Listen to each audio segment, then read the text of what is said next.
cuánto les gusta estrenar una camisa nueva, una blusa nueva, unos zapatos nuevos? ¿Han visto a los niños cómo se muestran cuando están estrenando? Ellos son bien auténticos, ¿verdad? Ellos vienen y te dicen, ¿ya viste mis zapatos, verdad? Y nosotros como adultos pues somos más discretos, pero también nos gusta estrenar, ¿no? Y hoy estamos estrenando una nueva serie. A esta serie le hemos titulado, ¿cómo se llama? Carga completa. Muy bien. ¿Cuántos tienen su carga completa en esta mañana? ¿Cuántos traen una buena carga? ¿Sí? ¿Se ha dado cuenta lo importante que se ha vuelto este tipo de objetos hoy en día? Si usted se va de vacaciones y olvida esto, ya se le arruinaron las vacaciones, ¿verdad?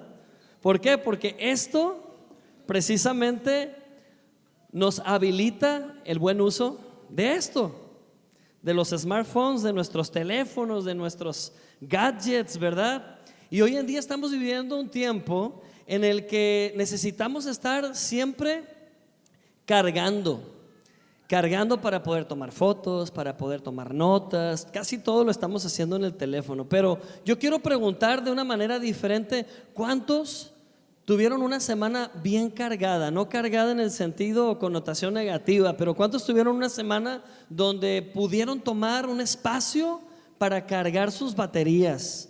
Muchas gracias. Miren, voy a cargarme yo también aquí con el agua. Muchas gracias. Pero ¿cuántos son conscientes de que es importante descansar para poder rendir?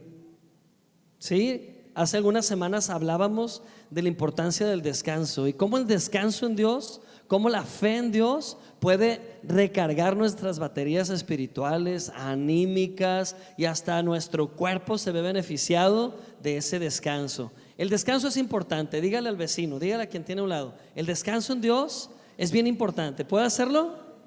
Dígale al vecino que tiene a un lado, que tiene, que no lo conozca. Nos va a servir para romper un poco el hielo, ¿verdad? El descanso en Dios es muy importante. Amén. Y bueno, hay días en los que no nos sentimos fuertes, no nos sentimos con energía de hacer las cosas, o no nos sentimos con el ánimo, o simplemente nuestras emociones no están contribuyendo, no están colaborando. No son las mejores emociones o sentimientos para el momento. Pero yo quiero decirle que la palabra de Dios está llena de promesas para nuestro descanso en Dios. Amén. Hay muchas promesas en la Biblia, muchas promesas en la palabra de Dios, que si usted las cree y usted las recibe por fe, estas promesas tienen el poder de llenarle de nuevas fuerzas.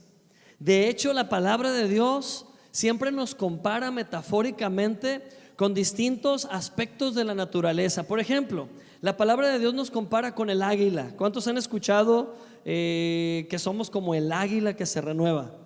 Amén. ¿Con qué más nos compara la palabra de Dios? Con el búfalo, con los árboles, con las palmeras. El justo florecerá como la palmera, ¿verdad? Y siempre estamos viendo figuras alegóricas que nos permiten recordar que vivimos una renovación constante. Amén. Tú y yo necesitamos ser renovados, cargar las pilas, como decimos hoy en día coloquialmente, cargar las pilas. ¿Ha escuchado esa frase últimamente? Oye, ponte las pilas. ¿A qué se refiere eso? Pues que no estás haciéndolo con todas las ganas, ¿verdad? Y como si fuera tan fácil. Sí, voy a ponerme las pilas. ¿Cómo nos ponemos las pilas? ¿Cómo cargamos las pilas? Bueno, quiero decirle que vivimos en un mundo donde tratamos de satisfacer todo lo inmediato. Todo lo que nos parece inmediato, rápidamente detectamos cuál es el satisfactor y buscamos poder suplir esa necesidad. Pero hay áreas, hay aspectos muy en el interior que no sabemos cómo proveer a esa necesidad. Me refiero a que hay a veces carencias, quizás en nuestra formación, desde la infancia, cosas que nos hicieron falta, de las cuales nos hemos vuelto tan conscientes que no nos sentimos plenos y por tanto no tenemos idea de cómo ser felices. No sabemos cómo disfrutar la felicidad. Pero el día de hoy no quiero enfocarme en tus carencias, ni quiero invitarte a que te enfoques en esas carencias. Quiero decirte que el Evangelio tiene el poder de saciar cada una de esas carencias. El día de hoy quiero enfocarte en tu proveedor. El día de hoy quiero ayudarte a enfocarte en la fuente de toda provisión. Amén. De tal manera que tu carga sea completa, que tu vida sea renovada, que tu vida sea fortalecida en tu ser interior. Que el día de hoy el Espíritu Santo ahí dentro de ti te dé nuevas fuerzas. ¿Cuántos necesitan nuevas fuerzas? Gloria a Dios. Amén. Yo también. El día de ayer yo llegué de Chiapas, como dijo Perla, estuve predicando por allá toda la semana y de verdad disfruto mucho hacer esto. Estuve 5 días consecutivos enseñando todos los días en Juventud con la Misión, que es una organización misionera que se encuentra en muchos lugares del mundo. Llevo ya 14 años yendo a Chiapas cada año, hasta 2 veces al año. A veces va Perla conmigo, han ido nuestros hijos también. Los jóvenes de nuestra iglesia nos han acompañado. Si se apunta, quizás vamos el próximo año, ¿verdad? Quienes quieran ir, vamos a hacer misiones por allá. Pero bueno, estando en Chiapas, de verdad vi tanta necesidad en las personas, tanta necesidad de ser renovados, de ser fortalecidos. ¿Y sabe cuál era mi conflicto? Mi conflicto era: Señor, pero ¿cómo los voy a animar o cómo los voy a fortalecer o cómo les voy a suministrar si yo también a veces me canso? Y yo creo que ahí está la clave. La clave no está en que tú puedas traerte a ti mismo nuevas fuerzas. La clave está en conectarte en el contacto correcto, conectarte en la fuente correcta. Y la palabra de Dios es una fuente inagotable de fortaleza. La palabra de Dios es un refugio para el débil. La palabra de Dios es el escondedero del perseguido.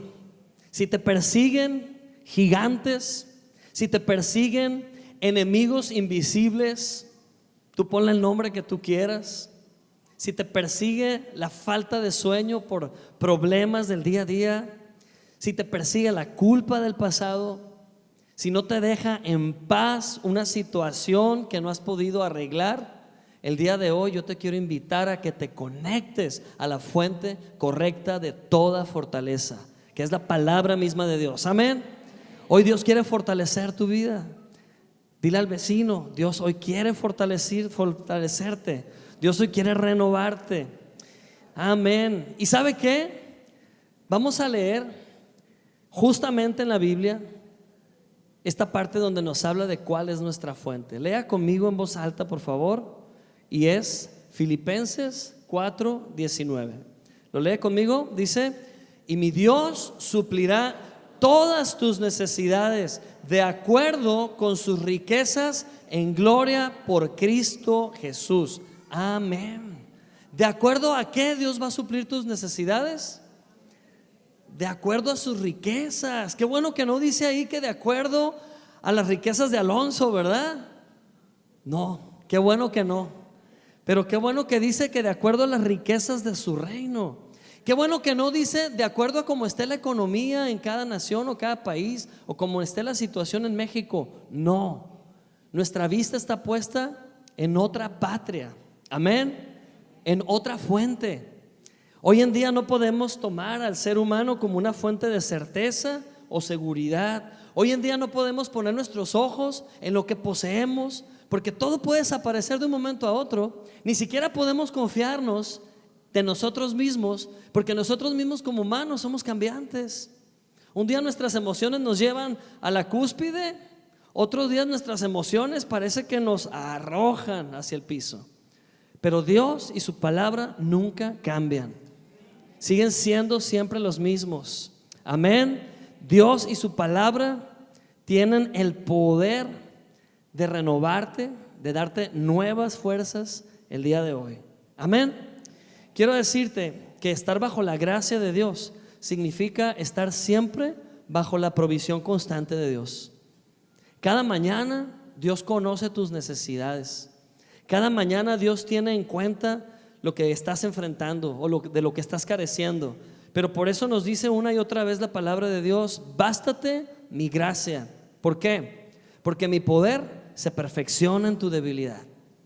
Esto quiere decir que si hay alguna ocasión o algún aspecto o algún área en la que tú te sientas débil, en desventaja, en lugar de volverte más consciente de eso, que no vas a solucionar nada, porque yo lo he hecho. Yo me he vuelto tan consciente de mis carencias y lo único que he conseguido es frustrarme más. Entonces, bástate de mi gracia, dice Dios. Hay un lugar al que puedes voltear y es Jesús mismo proveyendo su gracia abundante a tu vida. Amén. Así que su gracia es suficiente, y es suficiente como suministro o como tu provisión misma. Gloria a Dios. ¿Sabes? Hay suficiente sanidad en la cruz. Hay suficiente sanidad en la obra que Jesús hizo en la cruz. A veces pensamos que ya le hemos pedido demasiado a Dios, pero Dios dice: lo puedo hacer otra vez, y lo puedo hacer otra vez, y lo puedo hacer otra vez, porque su gracia no para, su gracia no se acaba, su gracia es un flujo constante hacia tu vida. ¿Cuántos se van a abastecer el día de hoy de la gracia proveedora de Dios? ¿Cuántos van a dejar que la gracia de Dios se encargue de esa área de tu vida en la que tú no has podido tener resultados? No estoy aludiendo ni estoy diciendo que debas abandonar tu responsabilidad. Lo que estoy diciendo es que aprendas sabiamente a conectar y conocer, descubrir esa fuente inagotable que es la misma gracia de Dios. Amén. Que pruebes a Dios interviniendo en medio de tus circunstancias. Una de mis historias favoritas, tengo muchas, pero una de mis favoritas en la Biblia, el pastorcito David. Y dice la Biblia, si ustedes quieren tomar nota del pasaje para que lo estudien con detalle, 1 Samuel 17, el capítulo 17 completo. Pero hoy me voy a enfocar desde el versículo 32 hasta el 50, por si quiere tomar nota de ello. David, dice la Biblia, que se encontraba en un día común y corriente, un día monótono, como muchos de nuestros días que se tornan monótonos y que no le hallamos sentido a ese día, no le hallamos razón de ser a ese día. Así se encontraba David, en un día común y corriente. Ese día Dios ya tenía un plan para David. Ese día Dios había escogido ungir a David como lo había escogido para ungirlo como el nuevo rey, pero no le iba a dar el trono todavía, ni le iba a poner la corona, solo le iba a dar una promesa. Y dice la Biblia que Samuel, el sacerdote, vino a la casa de Isaí a buscar al próximo heredero del reino, al próximo ocupante del trono.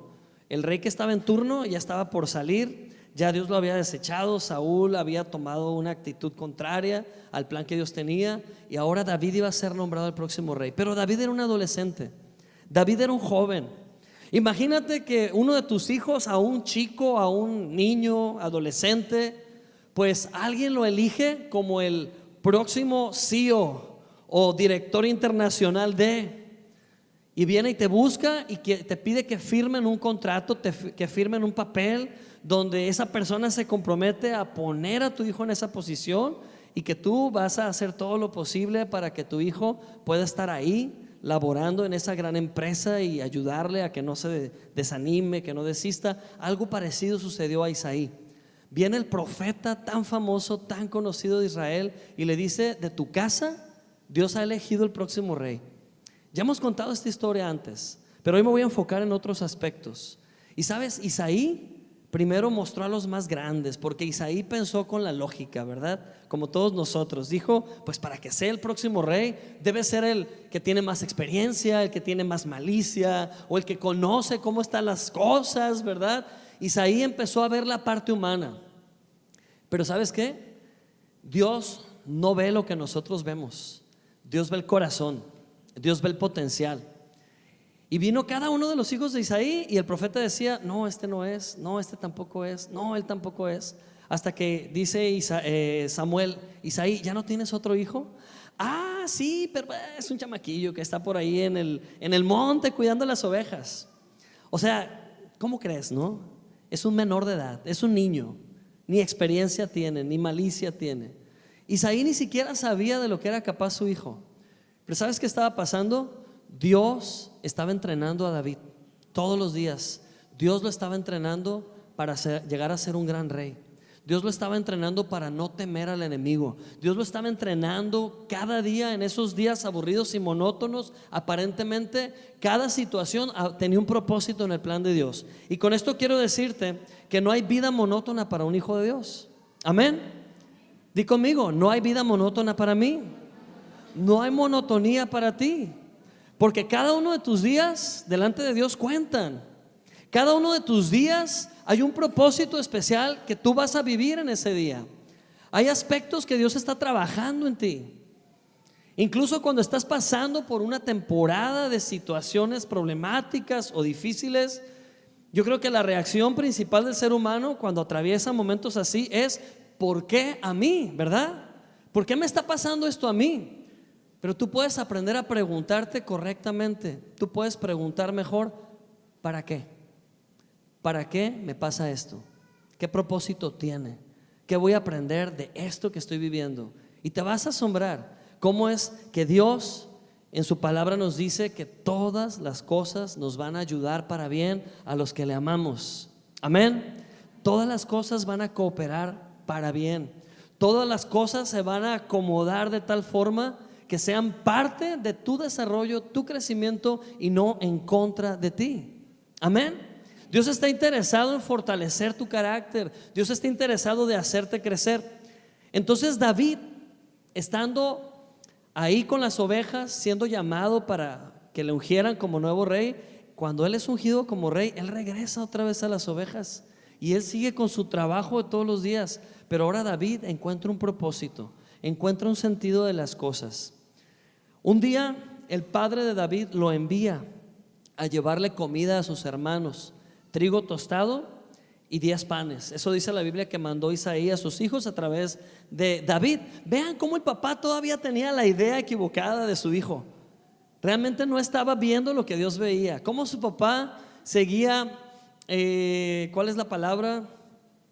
No menospreciando, pero subestimando. Cómo este padre seguía subestimando a su hijo menor, que le dice: tus hermanos son guerreros, ellos están en el campo de batalla, ve y llévales el lunch. Ve, llévales la comida. Y David era obediente. Dejó las ovejas encargadas, fue a llevarles lunch o desayuno o comida a sus hermanos. Y cuando él llega al campo de batalla, coincidió justamente en ese momento que un gigante del ejército enemigo salió al campo de batalla a ofender al pueblo de Israel. Y esto era algo que el gigante hacía por varios días seguidos. Les gritaba, los ofendía, los humillaba, y todo el ejército de Israel temblaba de miedo. Pero David, justo en ese momento, dice la palabra de Dios que sintió un celo, un coraje de que ese filisteo, ese gigante, estuviera ofendiendo al pueblo de Dios, que David decidió enfrentarlo. Ese gigante dijo: si alguien aquí me derrota, todo el ejército filisteo les va a servir a ustedes. Pero si yo derroto a ese contendiente que venga a pelear conmigo, ustedes se van a convertir en nuestros esclavos. Y David, ese niño, aceptó el reto. Imagínense cómo el ejército de Israel se sintió frustrado de que un niño viniera a defenderles y a hacer lo que ellos no podían hacer. Pero David no estaba confiando en él. David sabía en quién estaba confiando. Y sobre todo David conocía al que estaba con él. David conocía a aquel que es más grande que la suma de todos tus problemas. David sabía que el que estaba en él era más grande que ese gigante. David sabía que ningún enemigo podía enfrentar a quien estaba en su vida, a quien estaba en su corazón. Mayor es el que está en nosotros que el que está en el mundo, que el que está afuera. Amén. Muchas veces las circunstancias de la vida nos inhiben, nos cohíben, nos asustan, nos afectan. Muchas veces el futuro no lo vemos como un aliado, lo vemos como un enemigo. Comenzamos a sentirnos atemorizados. Pero si tú recuerdas quién es el que está dentro de ti, quién es el que te está formando cada día en tu carácter, quién es el que te está enseñando a usar nuevas herramientas, quién es el que te está preparando siempre para que vivas victorioso, entonces no hay nada que temer. Amén. No hay nada que temer. Y dice en el versículo, específicamente versículo 34, que a David lo llevaron ante Saúl, el rey, porque David aceptó enfrentar al gigante. Entonces Saúl se preocupó y dijo: oye, pues déjame ponerte una armadura para que te cubra, deja darte armas, porque no tienes ninguna arma. Te voy a dar mis armas, dijo el rey, y con esas armas vas a estar más protegido. Y aquí está un poco de la plática que David tenía con Saúl. Vamos a leer el versículo 34 y dice así: pero David insistió: he estado cuidando las ovejas y las cabras de mi padre. Cuando un león o un oso vienen para robar un cordero del rebaño, yo lo persigo con un palo y rescato el cordero de su boca. Si el animal me ataca, lo tomo de la quijada y lo golpeo hasta matarlo. Estaba diciendo David que su práctica diaria era defender lo indefenso, defender lo frágil, defender lo débil. Y sabes, a veces no entendemos por qué las cosas no están saliendo bien en nuestra casa, en nuestra familia, con nuestros hijos, en el trabajo. Pero todas las cosas ayudan para bien, dice la palabra de Dios. Y Dios nos promete llevarnos siempre de gloria en gloria. Así que cuando estés enfrentando cosas que son de la vida en este mundo, cosas que son terrenales, no te desenfoques. Puestos tus ojos siempre en Jesús, puestos tus ojos siempre en aquel que ya venció, que ya triunfó por ti. Porque aún tus luchas diarias, por más complicadas que las veas, Dios las va a usar para fortalecerte. Dios las va a usar para levantarte. Y luego cuando venga un gigante mayor, vas a tener toda la preparación para derribarlo. Amén, en el nombre de Jesús. Y dice más adelante en el versículo 36, y sigue David narrándole a Saúl lo que él había hecho. Le dice: lo he hecho con leones y con osos, y lo haré también con este filisteo pagano, refiriéndose a Goliat, ¿verdad? Porque ha desafiado a los ejércitos del Dios viviente. El mismo Señor que me rescató de las garras del león y del oso, me rescatará de este filisteo. Amén. Si Dios ya te dio la victoria en algún aspecto de tu vida, puedes confiar que no hay nada que temer acerca del futuro, porque si Dios ya te levantó en victoria anteriormente, lo volverá a hacer. Amén. Si Dios ya te demostró su fidelidad en una ocasión, supliendo tu necesidad justo a tiempo, ¿qué le detiene a Dios de volverlo a hacer de nuevo? A veces nosotros los seres humanos nos restringimos, nos limitamos, pero Dios no tiene límites. El poder y la gracia de Dios están siempre vigentes, presentes, en abundancia, para suplir toda tu necesidad. Mi Dios pues suplirá ¿qué? Todo lo que me falte, conforme a sus riquezas en gloria en Cristo Jesús. Amén. Así que el enfoque no está en tu necesidad. No tienes que vivir enfocado en tus carencias. Mejor aprende a estar consciente de quién es el que está contigo y quién es el que está en ti. No era normal que un adolescente quisiera enfrentar a un gigante que todo un ejército no pudo enfrentar. Pero lo que había dentro de David es lo que le hacía creer que era posible ver victoria sobre esa imposibilidad. Pero no se trata de poner el enfoque en las circunstancias, se trata de poner tu enfoque y tu confianza en el gigante que vive dentro de ti, que es Cristo Jesús. Amén. Por eso somos llamados más que vencedores, amados hermanos. No porque humanamente lo seamos, pero porque el que vive en nosotros nos convierte en más que vencedores. Gloria a Dios. Ahora, una de las peticiones que hicieron los discípulos a Jesús, no sé si lo recuerdan, fue la siguiente. Le dijeron: Señor, aumentanos la fe. ¿Alguien aquí ha hecho esa petición valiente alguna vez? ¿Sí? Y digo valiente porque ya saben lo que pasa a continuación, ¿verdad? Es como cuando dices: Señor, dame paciencia. No sabes lo que acabas de pedir.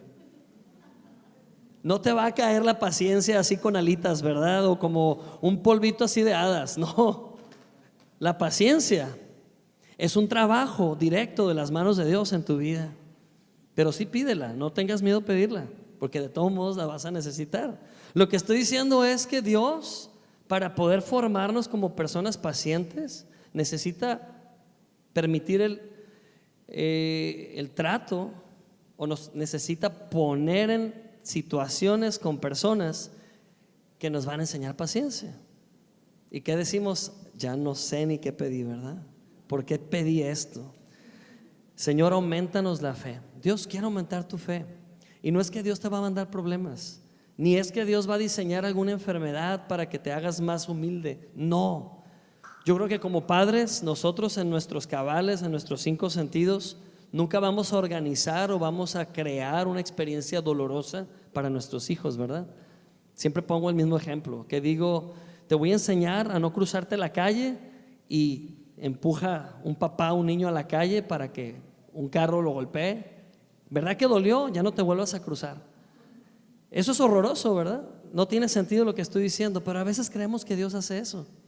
A veces pensamos de una manera equivocada que Dios nos avienta al dolor, nos avienta a lo trágico. Lo trágico pasa, las situaciones terribles pasan todos los días, pero si confiamos en Dios, Él puede usar todas esas cosas para nuestro bien. Él puede usar toda situación para enseñarnos. Él no envía esas situaciones. Nosotros a veces en nuestra necedad también nos metemos en problemas, pero Dios tiene el poder de sacarnos de ahí y enseñarnos. Amén. Fortalecernos, aumentar nuestra fe. Y dice en el versículo 38, por favor lea conmigo, ¿qué dice?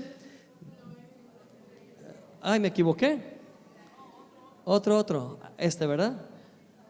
¿Cómo dice?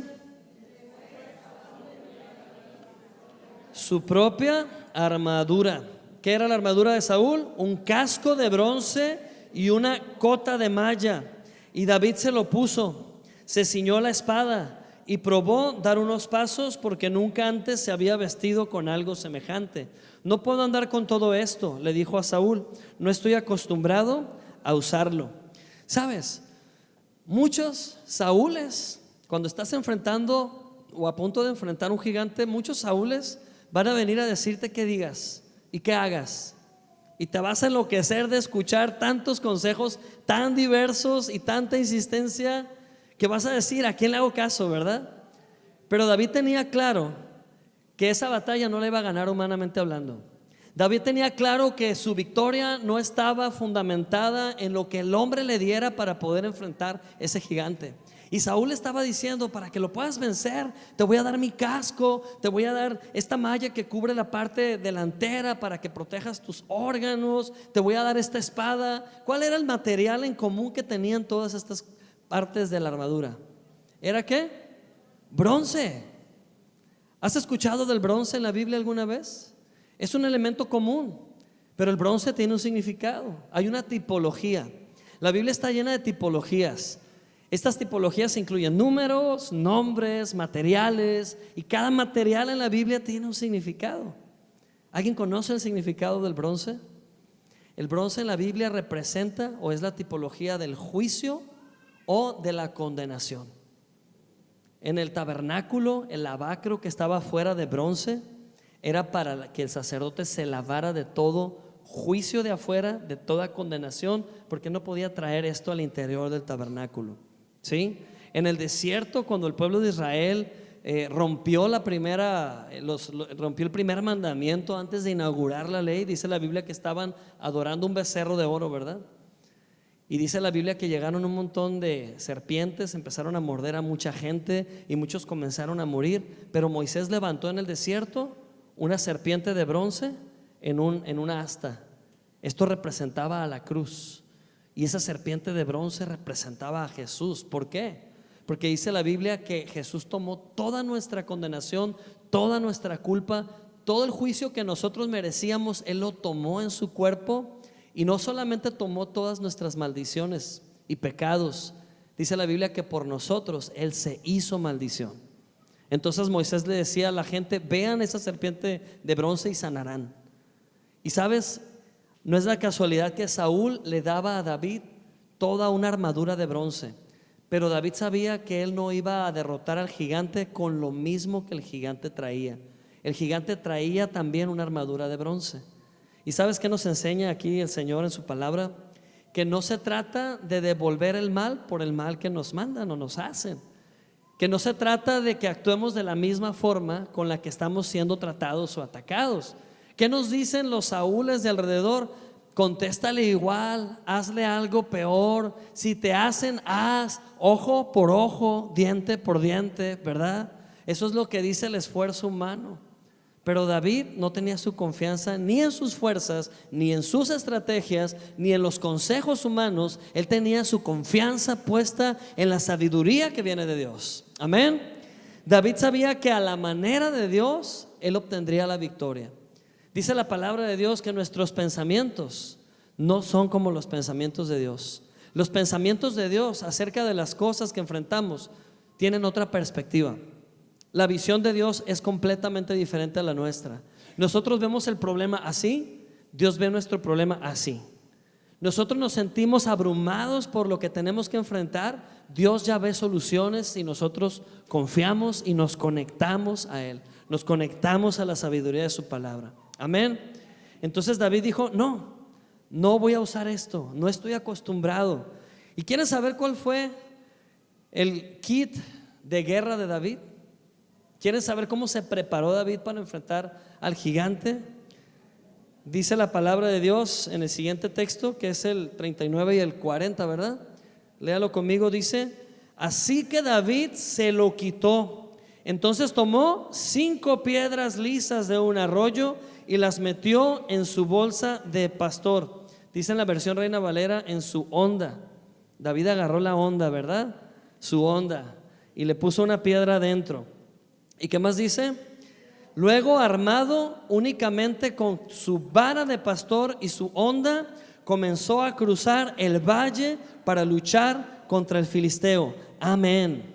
En esta ocasión David nos está representando a nosotros, pero quiero que también veas en David al buen pastor, a Jesús.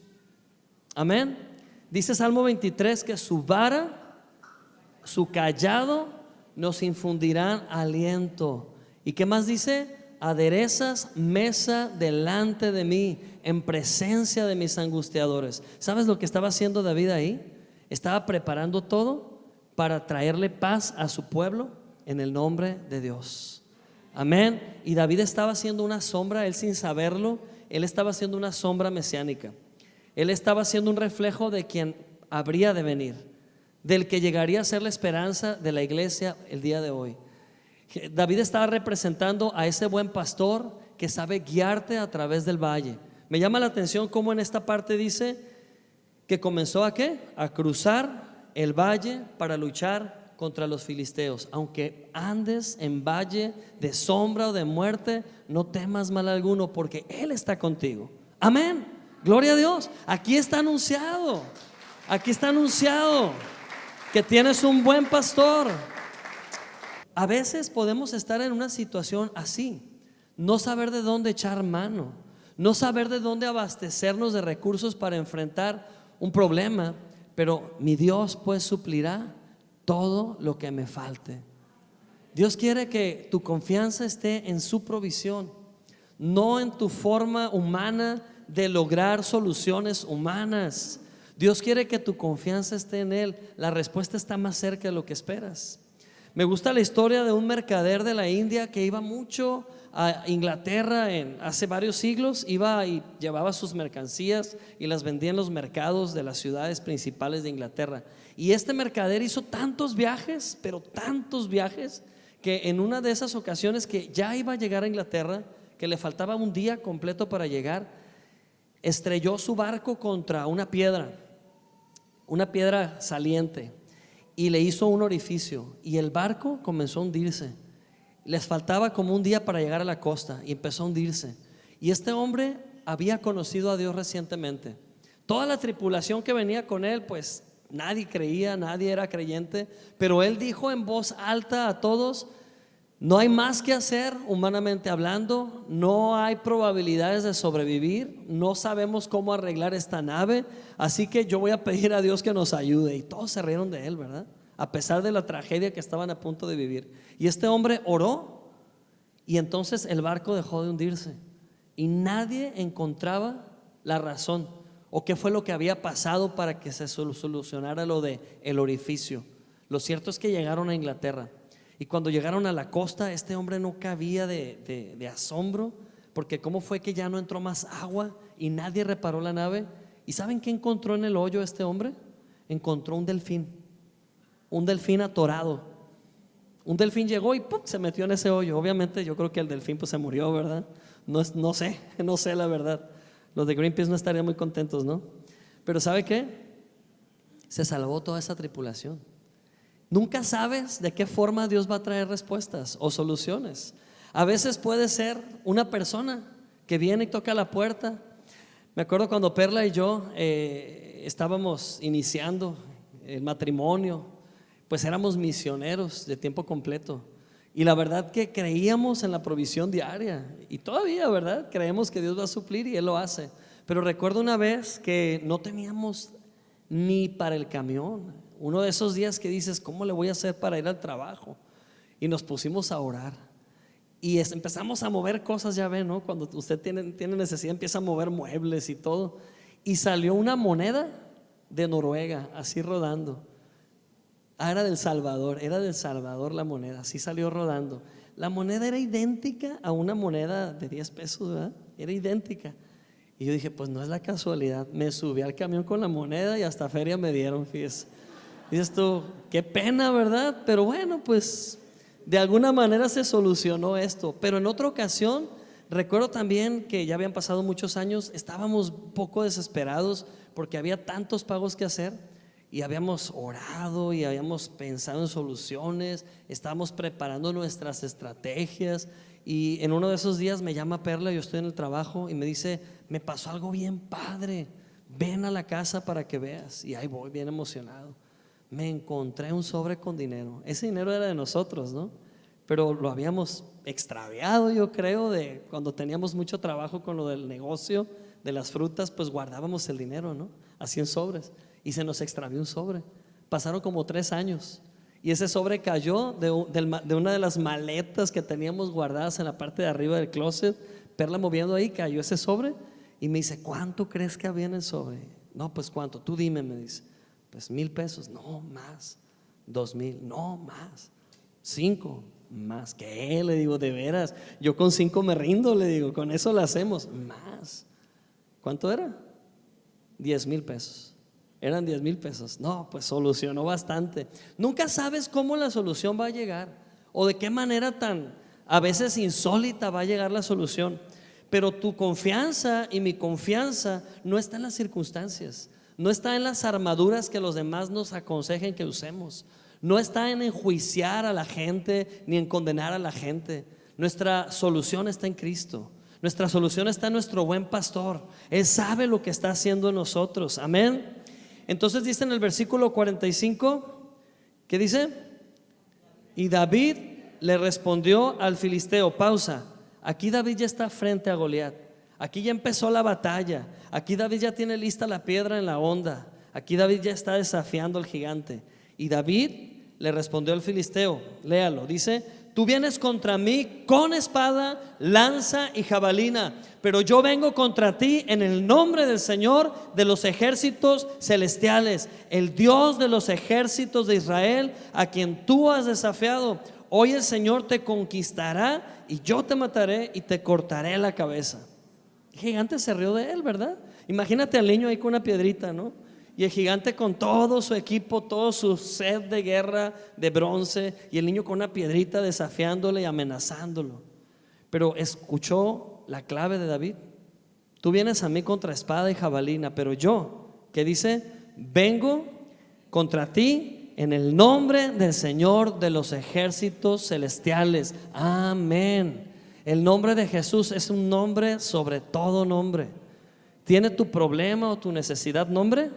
Pues el nombre de Jesús es sobre ese problema. Amén. Quiero que veas estas imágenes que voy a mostrar. Bueno, antes que leas conmigo este pasaje, ya lo citamos, es Salmo 23:5, que dice: aderezas mesa delante de mí, en presencia de mis angustiadores. Amén. Amén. En el nombre de Jesús, toda circunstancia se alinea. En el nombre de Jesús, tus enemigos son derrotados. En el nombre de Jesús, eso que te está deteniendo, que te está estancando, es removido. Pero en el nombre que es sobre todo nombre. ¿Y cuál es el nombre del Señor de los ejércitos? ¿Cuál es ese nombre? ¿Sabes?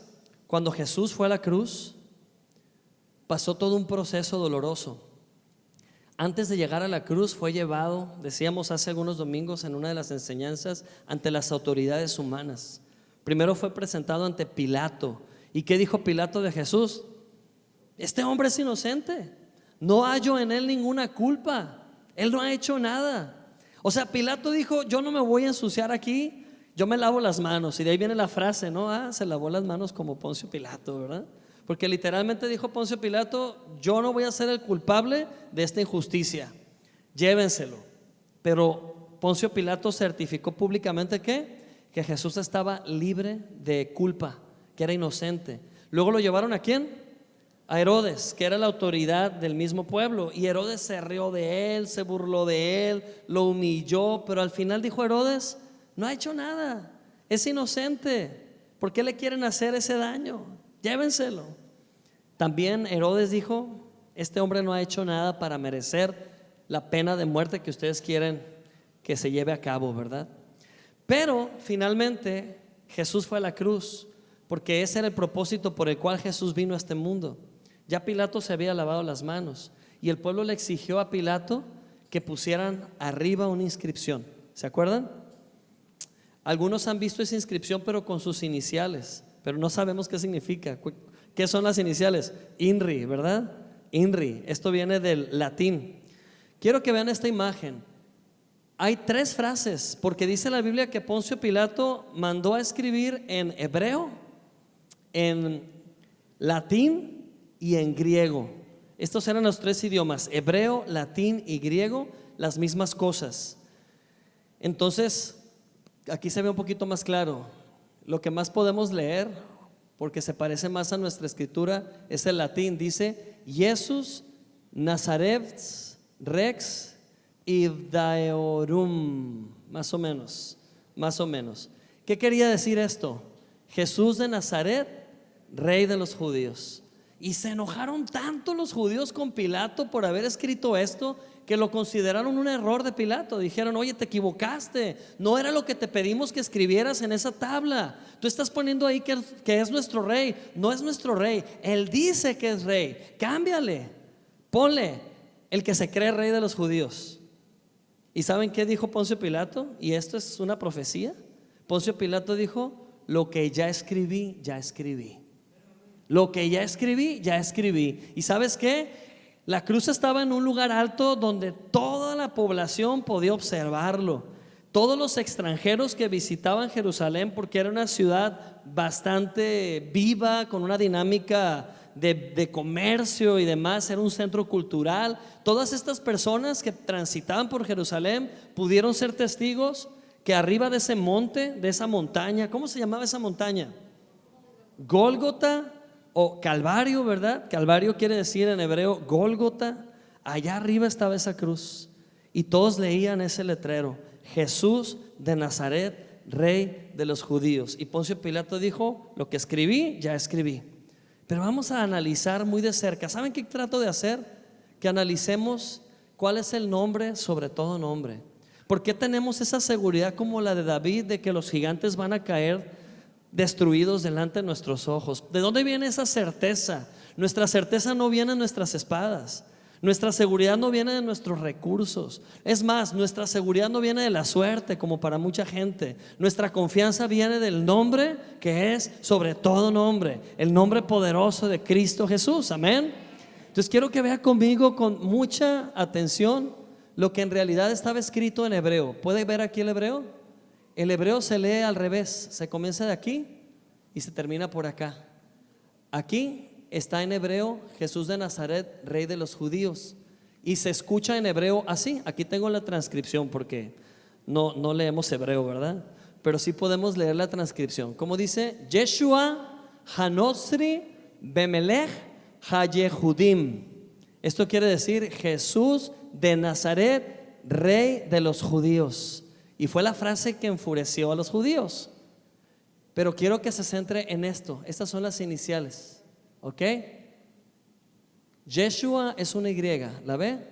Yeshua Hanotzri comienza con H, Behemelech con B chica, Hayehudim con H otra vez. Aquí está Yeshua, bueno, aquí está Jesús de Nazaret, rey de los judíos. Si usted toma la primera letra, nos da Yahvé. Yahvé es el nombre de Dios. Lo que no supo Pilato que hizo fue que estaba anunciándole al mundo que el que estaba en esa cruz era Dios mismo. Y los judíos estaban frustrados, pero Dios usó la vida de Pilato para levantar el nombre de Jesús sobre todo nombre. Amén. Jesús es Dios. Denle un fuerte aplauso al Rey. Yahvé. Jesús es Dios. Gloria a Dios. Entonces dice en el 47 que el nombre de Dios, Yahvé o Jehová. Amén. Dice entonces en el siguiente texto, ¿cómo dice? Léalo.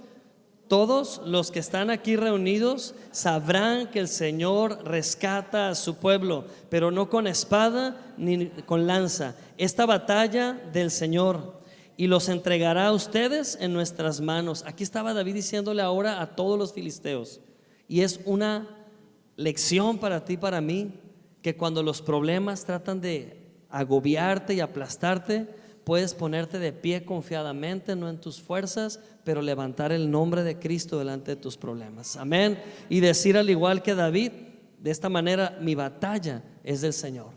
Puedes decir en este momento: mi batalla es del Señor. Mi lucha no es mi lucha, mi lucha la lleva el Señor. Él va al frente de mí. Amén. Y sabes que la victoria ya estaba profetizada desde el Génesis. Dios ya te veía victorioso desde antes de la creación del mundo. ¿Cómo lo sabemos? Cuando la serpiente antigua, que es Satanás, engañó al hombre y a la mujer, entonces Dios condenó a la serpiente antigua. Y aquí está claramente lo que Dios le dijo a la serpiente que era su destino. ¿Quieres leerlo en voz alta? Le dijo: yo pondré enemistad entre la mujer y tú, y entre su descendencia y tu descendencia. Ella te herirá en la cabeza y tú le herirás en el talón. Amén. Génesis 3:15. ¿Sabe qué le estaba diciendo Dios a Satanás? De esta mujer a la que engañaste vendrá uno más fuerte que tú. Tendrá ella su descendencia, tú tendrás tu descendencia. Y cuando vemos la historia de David y Goliat, es solamente una parada en la línea mesiánica. Es solo una estación para contemplar en esa línea que nos lleva a un Salvador. Por eso David es una tipología o una sombra de Cristo, y Goliat es una sombra del enemigo. Y como David, con una piedra de 5 que tomó, ¿qué significa el 5 en la Biblia? La gracia. Amén. Él tomó una sola y con una tuvo para derrotarlo. ¿Le hirió dónde? Ya estaba anunciado. Pero la herida más grande que recibió la serpiente no fue en la representación de Goliat, pero cuando leemos que Cristo fue crucificado en el Gólgota, esta foto es una foto real del Gólgota. Esta foto fue tomada al Calvario hoy en día, es una foto actual, y le llaman Gólgota porque significa monte de la calavera. Si usted lo observa bien, voy a poner una foto más cerca. Aquí está esta figura, pero más de cerca. Se le llama monte de la calavera. Si usted le pregunta a una persona de tradición judía qué piensan ellos de este monte, todos te van a decir que la tradición indica que en ese monte está enterrada la cabeza de Goliat. Y Gólgota significa, Gol es monte, Gota es la raíz para Goliat, el monte de Goliat. Entonces la tradición judía dice que ahí está enterrada la cabeza de Goliat. ¿Y qué cree? La cruz del Calvario fue clavada sobre ese monte. La simiente de la mujer es Cristo, pisó la cabeza de la serpiente. La serpiente hirió el talón o calcañar del hombre, o sea, la muerte en la cruz. Pero la resurrección de Cristo es la herida eterna en la cabeza del diablo. Amén. El enemigo está derrotado en tu vida, no tiene parte en tu vida, no tiene autoridad sobre ti. Jesús ha vencido por ti y para ti. Amén. Dios te ha dado la victoria por su gracia. Así que en esta tarde confiesa el nombre de Cristo en tu vida. Declara el nombre de que es sobre todo nombre en tu vida. Ahí en tu lugar, cierra tus ojos. Yo no sé cuál sea tu lucha, yo no sé cuál sea el gigante que estás viendo enfrente, que te grita cada día tu derrota, pero yo quiero invitarte a que te armes de fe, te cubras de fe y veas a ese gigante caer. Ve cómo cae derrotado por completo. Y ahora di conmigo: en el nombre que es sobre todo nombre, el nombre poderoso de Cristo Jesús, hoy hablo a mis dificultades, hoy hablo a la imposibilidad y le ordeno sea removida de mi camino en el nombre poderoso de Cristo Jesús. Mayor es el que está en mí que el que está afuera en el mundo. Soy más que vencedor por medio del amor y la gracia de Dios. La gracia de Dios es mi provisión diaria. Gracias, Señor, di conmigo: gracias, porque en la cruz del Calvario tú has provisto mi victoria. Tú has provisto mi victoria sobre toda circunstancia, de tal manera que todo mi enemigo, todo gigante, todo peligro, toda situación difícil es sujeta bajo tu autoridad, en el nombre poderoso de Cristo Jesús. Sigue orando ahí en tu lugar, sigue orando al Señor. Y yo quiero invitar, si hay alguna persona que hoy escucha por primera vez este mensaje, si hay alguien aquí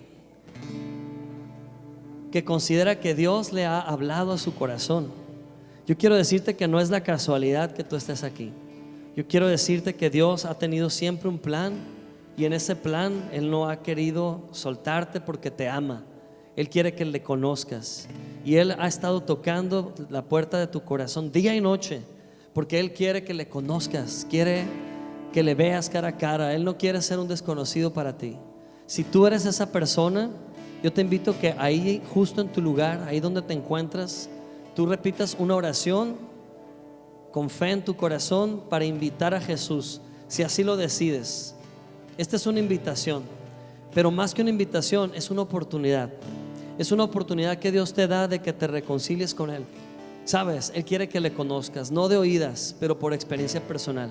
Y la única forma de hacerlo es que tú abras tu corazón por fe y le digas: entra a mi vida, Jesús, entra a mi corazón.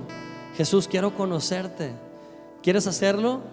Si tu respuesta es sí, repite estas palabras con fe y di conmigo: Señor Jesucristo, hoy reconozco que en tu nombre hay poder para que yo sea salvo. Di conmigo: hoy reconozco que lo que hiciste en la cruz, lo hiciste por amor a mí, y en esa cruz perdonaste todos mis pecados, pecados pasados, presentes, futuros. Tú condenaste todo el pecado ahí para hacerme salvo, para justificarme. Repite conmigo y di: gracias, Jesús, porque hoy puedo abrirte la puerta de mi corazón y recibirte como mi Señor, como mi Salvador. Entra a mi vida, haz todas las cosas nuevas en el nombre de Jesús. Renuévame. Hoy acepto el perdón de mis pecados, que por gracia ya fueron pagados en la cruz, y hoy recibo la posición de un hijo de Dios. Hoy recibo por fe esta posición que nadie podrá quitármela, porque hoy decido poner mi confianza en el nombre que es sobre todo nombre, el nombre de Jesús, Rey de Reyes, Señor de Señores. Amén. Gloria a Dios.